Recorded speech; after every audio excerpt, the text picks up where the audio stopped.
17 wins in a row for the men, 39 wins in a row for the women. Just another day in the life of a Husky fan. You're on the HoopsCap live.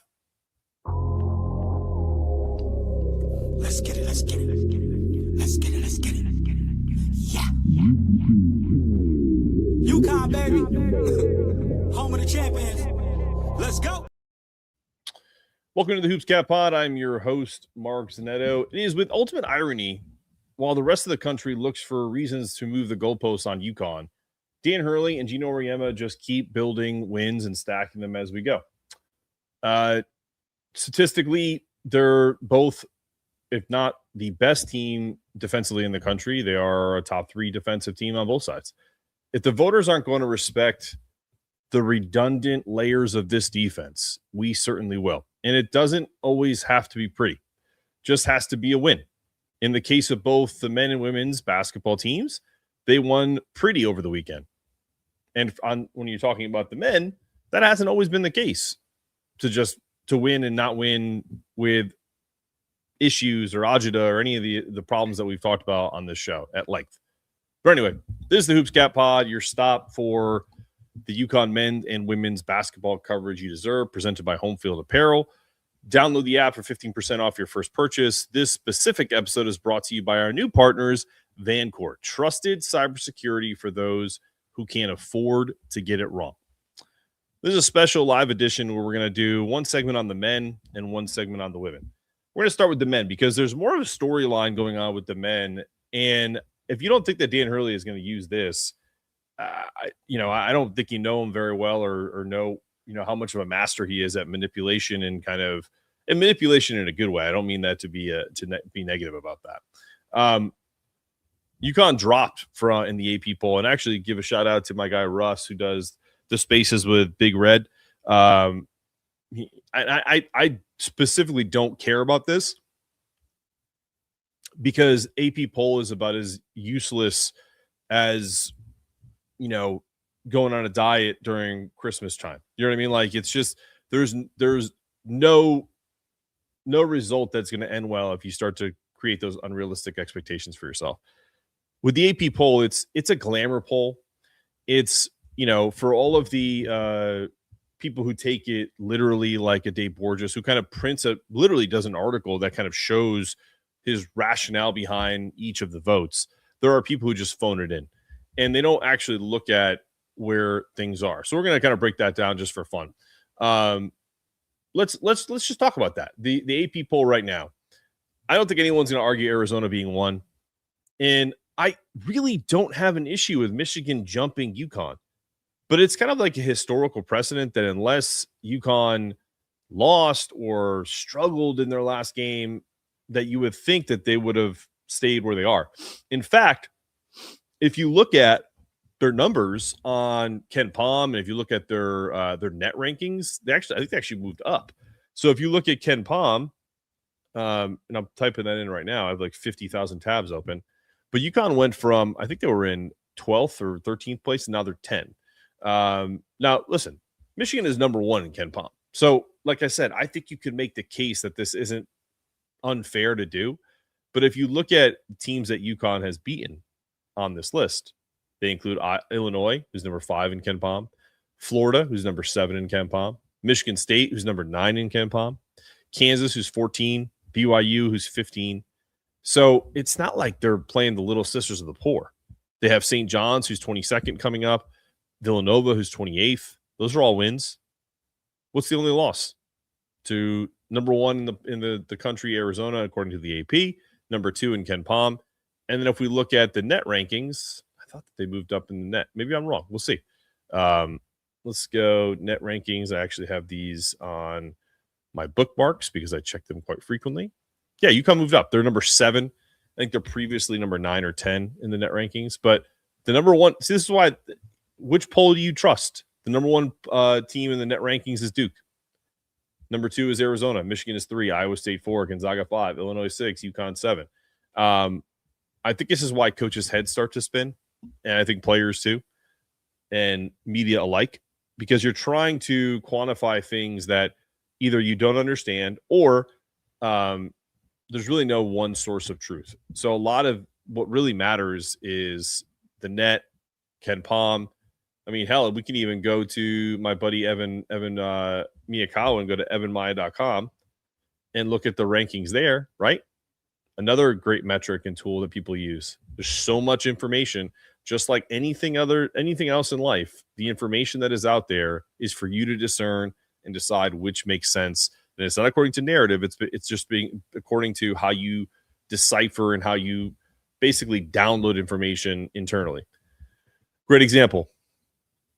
The two best offensive rate teams in the country in evanmaya.com, Evan Miyakawa's deal, who has college basketball, new college basketball site, and he's got a new basketball show, Even My College Basketball Show. Hope that's people go check that out. Michigan is 1, Arizona 2, but it's wild to me that the two best offensive teams are Purdue and Illinois, and they're in the top 10, 8 and 9. Illinois, who we beat, Florida, who we beat, who is 6. Where's UConn on this list? They're 5 because they're about an even on both sides, offense, defensive rate. So look, what does it all mean? What it means is the AP poll is bullshit. Kevin writes in, UConn historically gets overlooked by the experts. I love it. Under the radar, baby. But we're not under the radar. That's kind of what I'm saying. Like there's nothing to say that we're under the radar. We get overlooked, particularly this year because of the narrative. If you want to blame someone for narrative, blame every college basketball expert who shat on the Big East to start the year, who didn't see Seton Hall coming as a viable option, who didn't see Villanova coming as a viable option, who were on guys like Marquette, who we knew were going to be bad. We're on teams like Creighton, who we knew were kind of shaky because we weren't sure about their roster construction.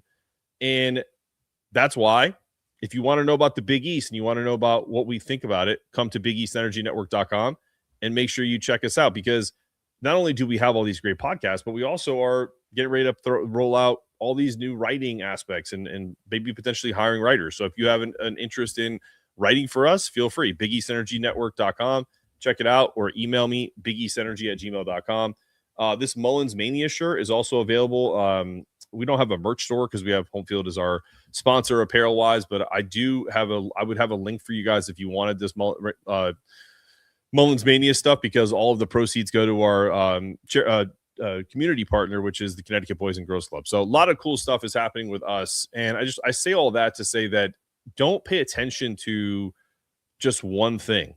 It's a huge conglomerate of things. If you look at bracketologists, whether it's Lenardi, whether if you Mike DeCourcy, whoever you like, my guy Rocco Miller, UConn's a 1 seed. They have the best resume of 1A quad 1 wins of any team in the country, and it'll probably stay that way. Maybe it drops because teams like Michigan. The reason why Michigan jumped UConn is because they beat Nebraska, who was then 5 in the country and higher in some of the Ken Palm and other polls, and they beat Michigan State. So those back-to-back wins in a week is impressive. So again, let them have the perception wins. Let them peak now. We talked about this on Monday. Sometimes when you peak early, you typically end up having a situation where you either figure it out or you just completely fall apart. So I really trust UConn and the staff to get this figured out, because that offense looked in. I don't care what anyone says. Oh, we were always getting these good looks. Well, what's so funny is everybody was healthy, and you had confident shooters. You had confident people making decisive decisions.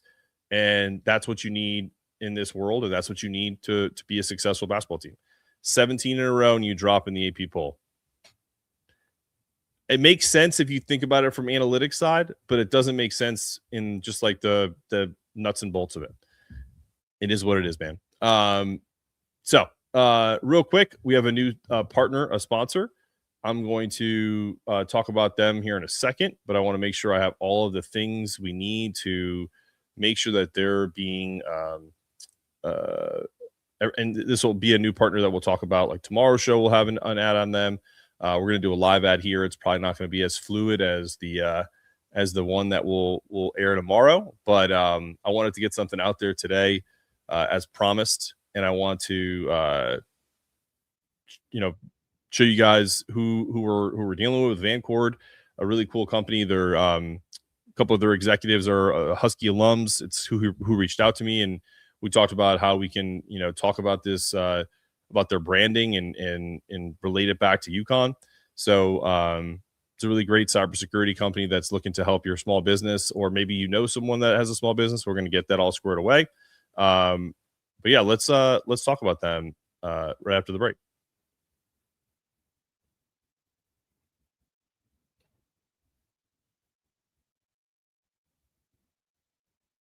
Okay, let's get this squared away. Where's my... Look at this.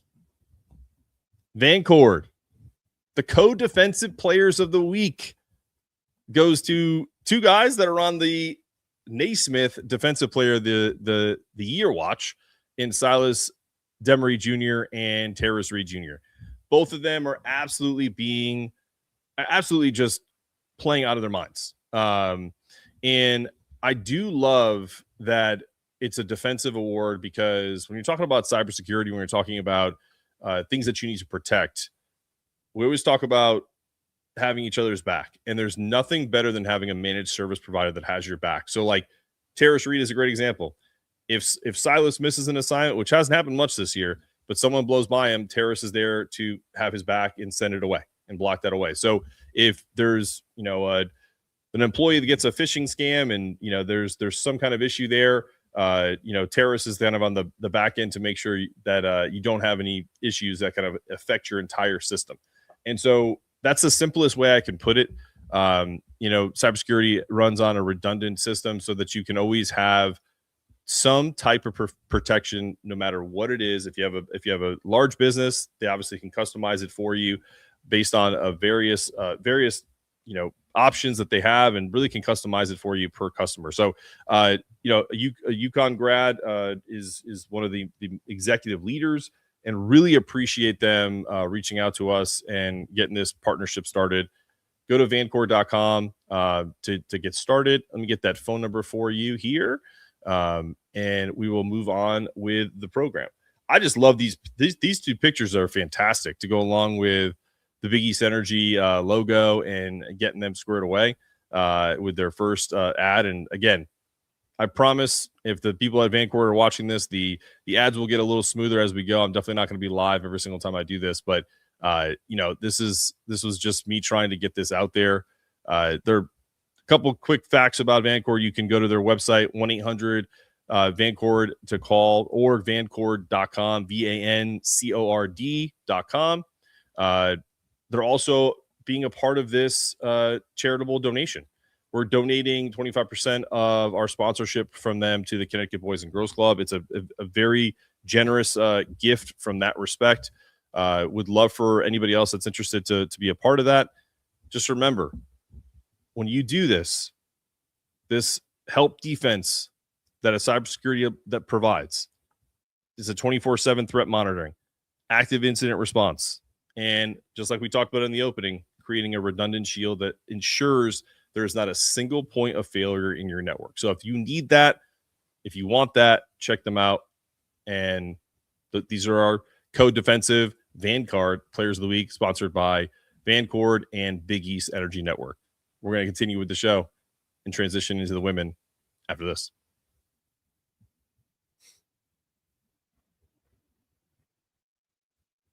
All right, we're back. Let's get back into our regular scheduled programming. The women. I mean, talk about championship standards. They were tied at halftime, and I was texting with Big Larry, who you guys may know, who's a big UConn women's fan and obviously big UConn alum, and whose tickets I've been auctioning off for charity on the men's side. And it's just one of those things. We really we were joking around, like, I think we both bet on the women at minus 29.5. We were like, well, I mean, for me, it was free. It was like and I say that because I had won some extra money, and I was like, you know what? I got to gonna go throw some, I'll throw some extra money on the UConn women. And then of course Tennessee makes it a game, and we were like, whoa, they might actually cover this game. They might actually cover that 30-point spread. And I'm not saying that that's going to happen all the time, but what I am saying is that the UConn women are freaking amazing. They just are. And you talk about defense, you talk about backing each other up. Our co-defensive players of the week for Vancord on the women's side are KK Arnold and Kaylee Heckle, because those girls absolutely suffocate defenses. And Tennessee, as athletic as they were, as game as they were for one half, I read that Gino wasn't as crazy as people thought he was going to be. And he basically it was almost like, the way I look at it, have you ever, when you were a kid, expect your parents to kind of get mad at you, and then they kind of just are like, I'm not upset, I'm just disappointed. I have a feeling that Gino pulled that psychological trip on you. I from everything that I've heard internally, it wasn't a typical like throwing stuff around, dropping F-bombs, you guys suck, blah blah blah. It was straight up just like, that was embarrassing. Like, there's no reason why that team should be even close with us. I'm paraphrasing, I don't know exact, but the idea is that it worked because Gino has this expectation as this fire and brimstone guy. But the reality is he's another one, just like Dan, that's a master manipulator of just getting the best out of his players. And he sure did. Sarah, AZ, just two that were phenomenal in that game. But also, I thought, again, KK had 6 steals. Like, that's why she's one of my co-defensive players of the week. And I just don't think anyone's going to beat this team. There was no Blanca Quinones in this game. And yet you still have those same whispers about the team and whether or not they've played anybody. I think I saw this, I think it was a comment on YouTube. It said they keep saying that we're making cupcakes, but if you own the bakery, what does it matter? Because it's the truth. It doesn't matter who we play. Just absolutely does not matter. They dominate no matter what. And like I said on the live show yesterday, I don't think any team is going to be able to hang with them because defensively they're just so good and they dominate from that perspective. Rogue Strummer, this is not a pre-recorded show. Hey, we're live. Going back to the men, Michigan hasn't beaten anyone special. I mean, who are they supposed to play? They play the same way we play our schedule. They play their schedule, and they've beaten more as good a teams as we have, and mostly it's because it's conference, and it is what it is, man. I don't know what to tell you. Been working since 8. Your boy is tired, but yeah, I mean, I think we're gonna go over this one more time before we go. I will show you something real quick on the women's side. Let's see. The rankings on the women's side is pretty interesting because as little respect that the men get, the UConn women actually do get more respect, albeit some of the experts are still say the things like, well, you haven't played anybody, and then you go play someone, you beat them by 30, and then what are they supposed to say then? I mean, just think of it from this perspective. UConn had one close game this year against a top 5 team in Michigan. They were up 20. The team came back. They won by 3. They beat Louisville by 13 points, a top 20 team. They beat USC by 28 points, ranked 16th in the country. Iowa, 11th in the country by 26. So when people say if you played in a conference, you'd lose X amount of games a year. Maybe. I don't know which conference are we talking about, because if it's the SEC and Tennessee, which was 6-1 coming in to this team in the SEC, just got mollywopped by 30, I'm not really concerned. Plus, the last 2 games we played against SEC teams were Tennessee and then South Carolina last year. I don't think we played anybody else in the SEC this year, and beat them both by 30 points. So I don't think anyone's really concerned. Plus, you got Olivia Vukosa coming in next year, top first or maybe third player in the country as a freshman who's 6'5", to pair with Sarah Strong and Blanca and all these other people. Like, they're only going to get better. Kiki Arnold's averaging 6 points, 4.5 steals, and 4 assists. Sarah Strong, 20 points on 60% shooting. AZ Fudd finally missed a free throw. People blame me because I jinxed her. I'm sorry. But I think she's shooting 97% from the free throw line and 50% and 40% from three. So there's just no holes. Ole Miss last year, yeah. Oh, yeah. Sydney, great call. Ali Zabel is so good off the bench. She has a very similar form that AZ does as far as shooting goes. She needs, once she gets a little quicker on the release, it's going to be a beautiful thing. And she came into here, with that reputation from Wisconsin. So absolutely love her. Really excited about where this team will go. But yeah, this is a quick little show. I do want to show you one more thing. One more shout out for my new sponsor, Vancord. Offense was clicking, but what does Vancord do? They're defense in depth. If a threat bypasses your first line of defense, Vancord's redundant systems and their 247 US-based SOC team are already moving to contain it. What does that sound like? In honor of KK Arnold and Kaylee's hustle, along with others on this team, the HoopsCap is making a donation to the Connecticut Boys and Girls Club, with Vancord providing that match. They defend your business with a team that knows championship defense. Call 1-800-VANCORD. Vancord's security enhanced. You gotta check out the media assets I did for this one. This is the same as the men. I will end up showing this on a few different occasions, but come on now. Let's go. Love it. Absolutely love the new partner. Absolutely love these two teams. I mean, I hope neither team loses the rest of the way. It's gonna be a fun run. And I will see you guys tomorrow. There'll be a show. Tomorrow's Tuesday, right? Probably show around. I can probably tell you right now. Let's double check. I want to make sure I got the calendar right. Pretty sure it's going to be at 1:00. Yep. You'll see a show at 1:00, and we'll go from there. Talk a little more. See you next time on the HoopsCap. Oh wait,